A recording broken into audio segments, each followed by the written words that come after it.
Hello everyone, welcome back to my channel. In today's video, I'll show you how to automatically like and comment on Instagram posts using the MTStat software. With this software, you can manage an unlimited number of accounts. If we want to like or comment on posts, we'll click on Viral Marketing, then select the Seeding Post feature. We'll set up the configuration here.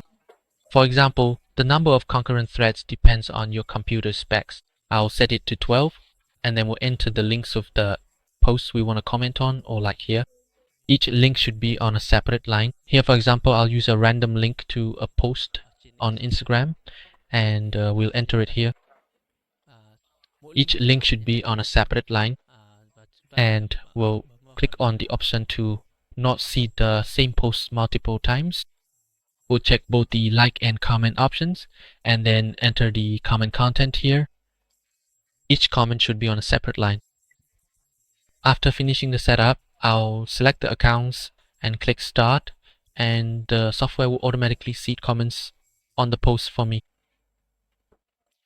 If you want a tool like this, please contact me. My contact information is provided below. Goodbye and see you again.